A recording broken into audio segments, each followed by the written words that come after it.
नमस्कार सभी मित्रों को। कैसे हैं आप सब? उम्मीद करता हूँ ठीक ही होंगे। अभी हमारी सीरीज चल रही है प्रेमचंद की लिखी कहानी संग्रह में से एक घर जमाई। अभी तक हम लोगों ने सुना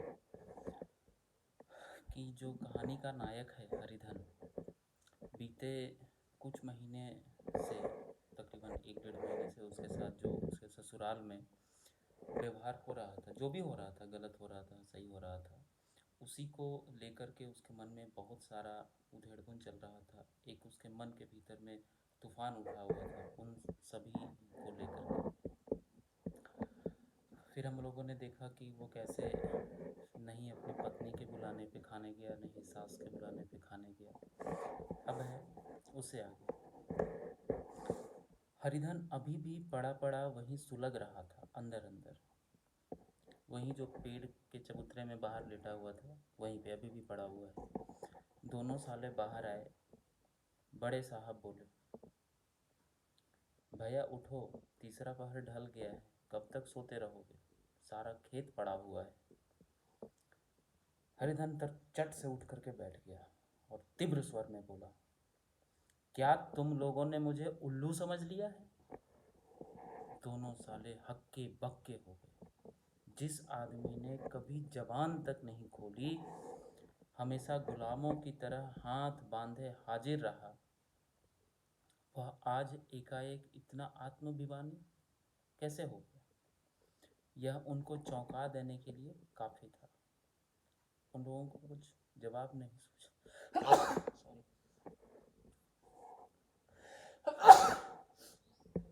सॉरी। उन लोगों को तबीयत कुछ ख़राब चल रही है मौसम के कारण। तो उन लोगों को, किन को, जो दोनों साले थे उसके, कोई जवाब नहीं सूझा। हरिधन ने देखा इन दोनों के कदम उखड़ गए, तो एक धक्का और देने की प्रबल इच्छा को रोक नहीं सका। उसी ढंग से बोला, मेरी भी आंख है, अंधा नहीं हूं मैं, नहीं बहरा हूं। छाती फाड़ कर काम करूं, उस पर भी कुत्ता समझा जाऊं? ऐसे गधे कहीं और होंगे, हम नहीं हैं। अब बड़े साले भी गरम पड़े। तुम्हें किसी ने यहाँ बांध तो नहीं रखा है? कोई बांध रखा है तुमको यहाँ जो पड़े हुए हो? अब की हरिधन लाजवाब हो गया। कोई बात नहीं सूझी।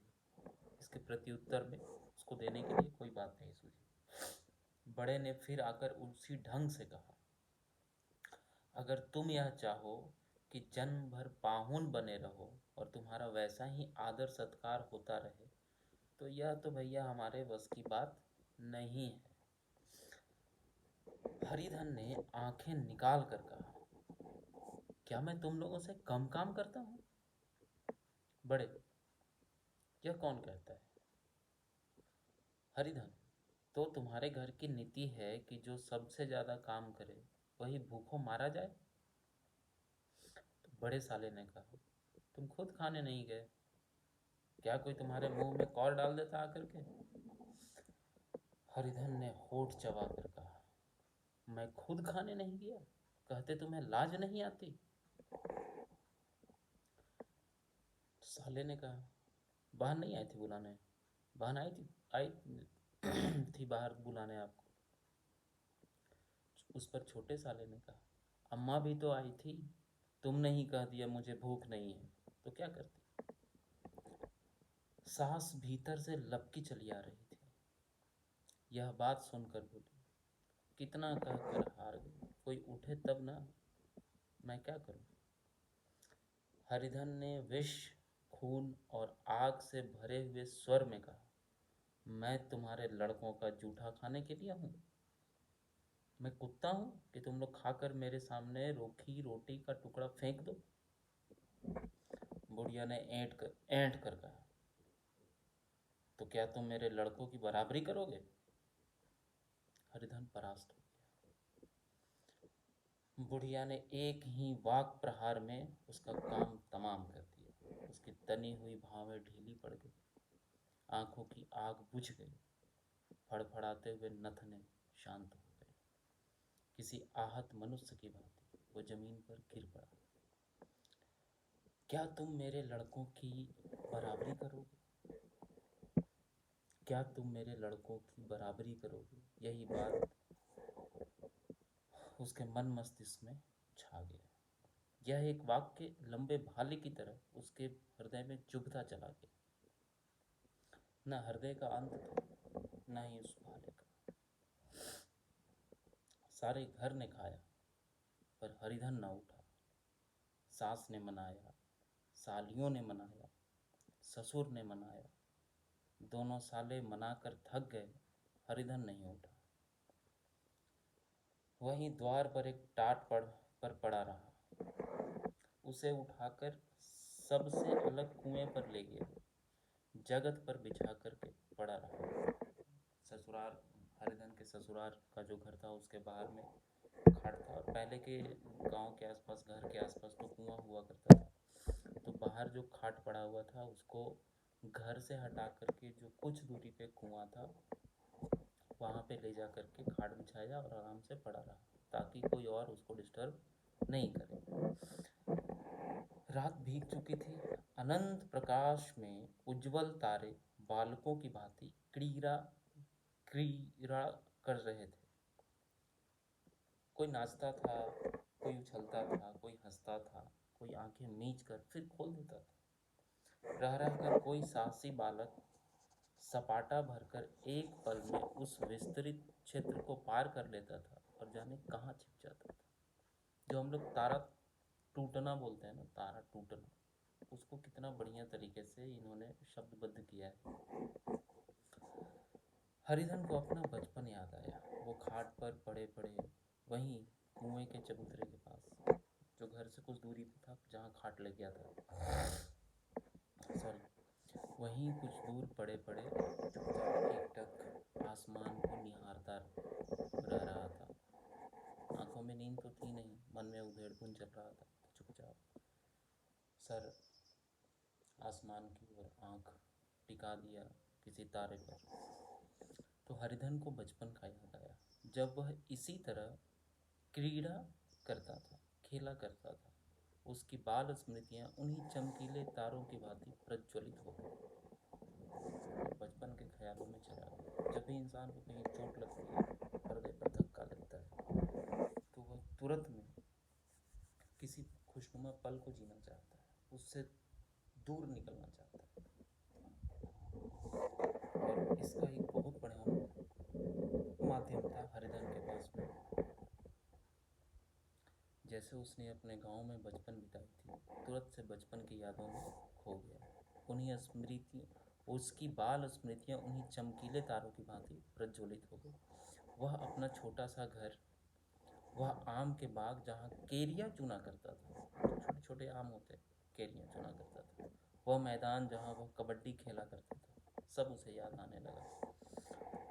फिर अपनी स्नेहमयी माता की सहृदय मूर्ति उसके सामने खड़ी हो गई। उन आंखों में कितनी करुणा थी, कितनी दया थी। उसे ऐसा जान पड़ा मानो माता आंखों में आंसू भरे उसे छाती से लगा लेने के लिए हाथ फैलाए उसकी ओर चली आ रही। वह उस मधुर भावना में अपने को भूल गया। ऐसा जान पड़ा मानो माता ने उसे छाती से लगा लिया है, उसके सिर पर हाथ फेर रही है। वह रोने लगा, फूट फूट कर रोने लगा। उसी आत्म सम्मोहित दशा में उसके मुंह से शब्द निकले, अम्मा, तुमने मुझे इतना भुला दिया।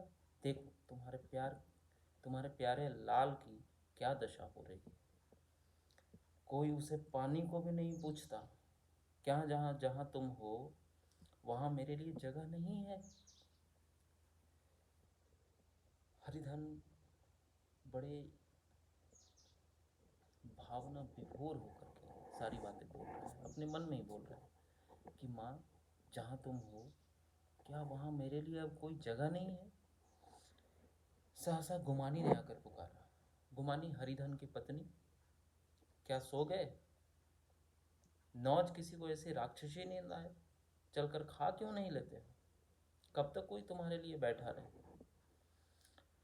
हरिधन उस कल्पना जगत के क्रूर प्रत्यक्ष में आ गया। वहीं कुएं की जगत थी। वहीं फटा हुआ टाट गुमानी के सामने खड़ी कर रही थी। कब तक कोई तुम्हारे लिए बैठा रहे, तो ये शब्द बोली थी गुमानी। अब हरिधन के मन में जो भी लोग बोल रहे थे हरिधन को, एक तो कड़वा बोल रहे थे और दूसरा जो भी चीज़ बोल रहे थे, हरिधन उससे मरमाहत हुआ जा रहा था। हरिधन उठ उठ कर बैठा, मानो तलवार म्यान से निकाल कर बोला, भला तुम्हें मेरी सुधि तो आई? मैंने तो कह दिया था मुझे भूख नहीं है। तो उसकी पत्नी ने कहा, तो कै दिन नहीं खाओगे? अब इस घर का पानी भी नहीं पीऊंगा। तुझे मेरे साथ चलना है या नहीं? दृढ़ संकल्प से भरे हुए इन शब्दों को सुनकर गुमानी सहम उठी। बोले, कहाँ जा रहे हो? हरिधन ने मानो नशे में कहा, तुझे इससे क्या मतलब? मेरे साथ चलोगी या नहीं? फिर पीछे से न कहना कि मुझसे कहा नहीं। पत्नी बोली आपत्ति भरे भाव में, तुम बताते क्यों नहीं कहाँ जा रहे हो? तुझे मेरे साथ चलना है, तुम चलोगी या नहीं? जब तक तुम नहीं बताओगे मैं नहीं जाऊंगी। तो हरिधन बोला, तो मालूम हो गया तुम नहीं जाना चाहते, मुझे इतना ही पूछना था। नहीं, अब तक तो मैं आधी दूर निकल गया होता। यह कहकर हरिधन उठा और अपने घर की ओर चला। गुमानी पुकारती रही, सुन लो सुन लो, पर उसने पीछे फिर कभी नहीं देखा।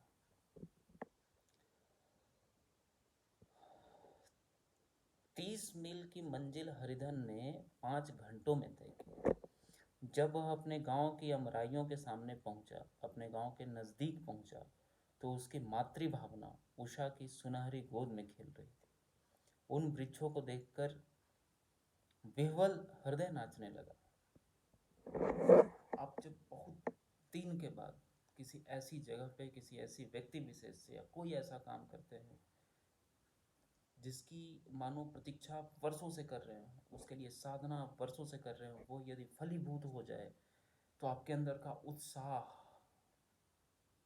जो आपके अंदर से संतुष्टि है, वो सब एक क्षण में जैसे बाहर निकलता है। बिल्कुल वही चीज़ यहाँ पे हरिधन के साथ हुआ। जैसे ही अपने गांव के पास पहुंचा, बड़े बड़े बगीचे देखे, उन बगीचों में आम के पेड़, लीची के पेड़, विभिन्न प्रकार के पेड़ देखे, तो उसे सहसा अपना सारा बचपन याद हो उठा। मंदिर का वह सुनहरा कलश देखकर वह दौड़ा, मानो एक छलांग में उसके ऊपर जा पहुंचेगा।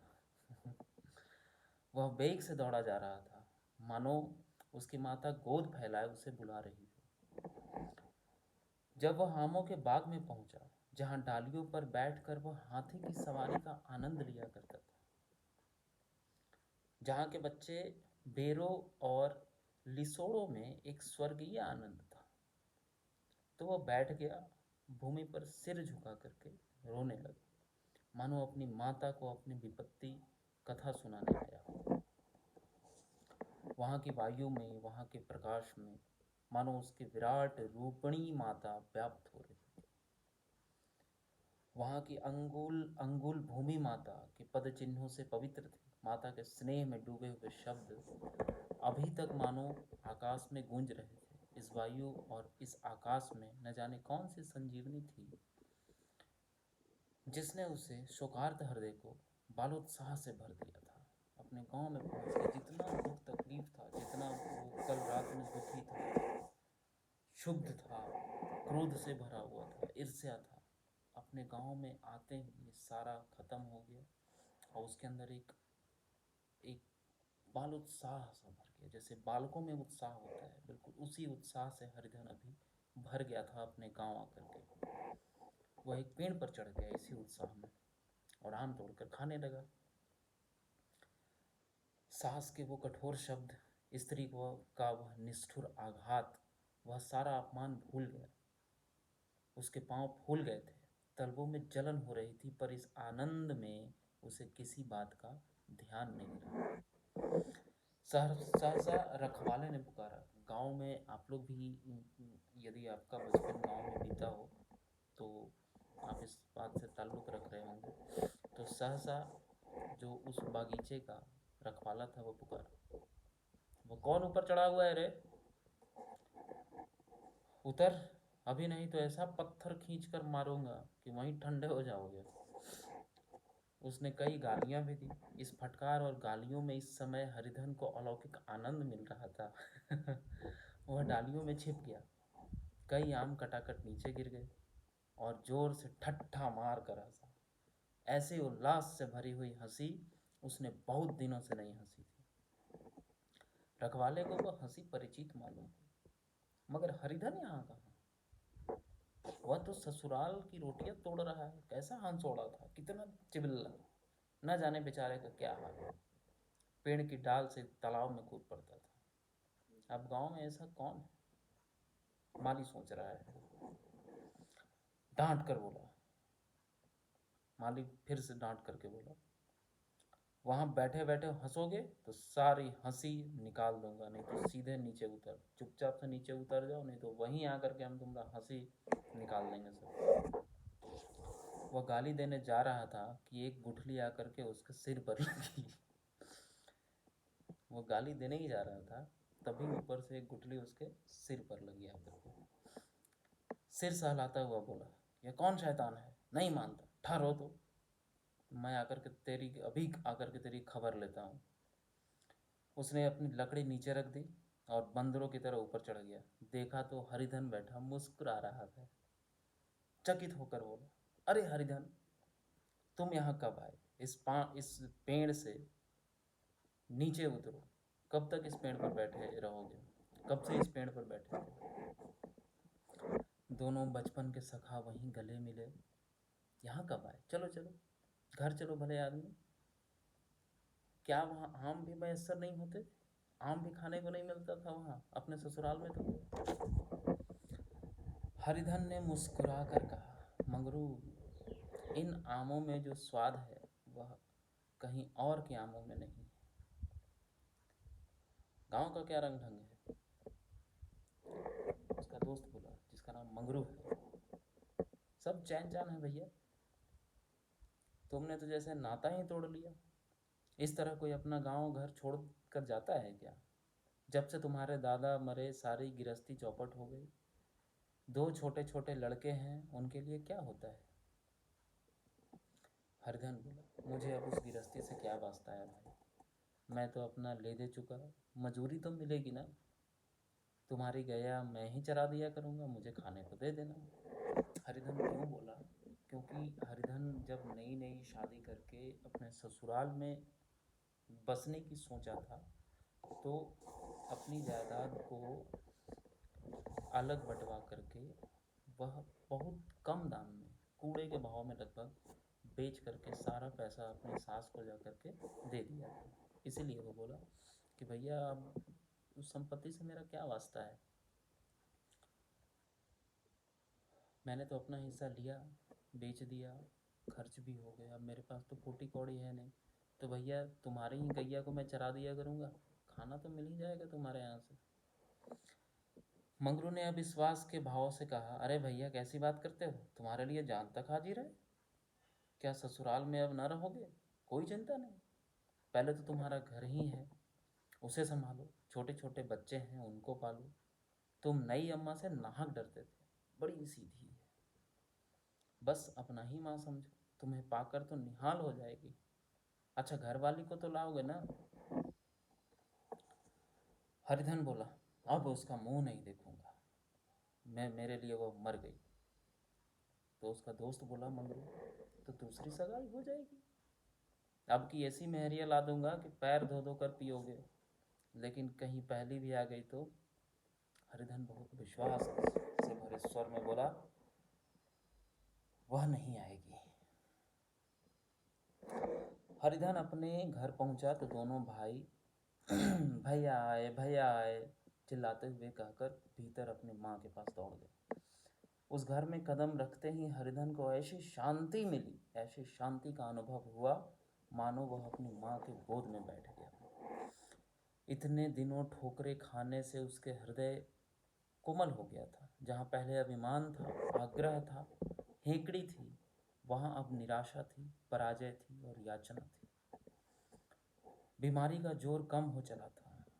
अब उस पर मामूली दवा भी असर कर सकती थी। किले की दीवारें छिद चुकी थी।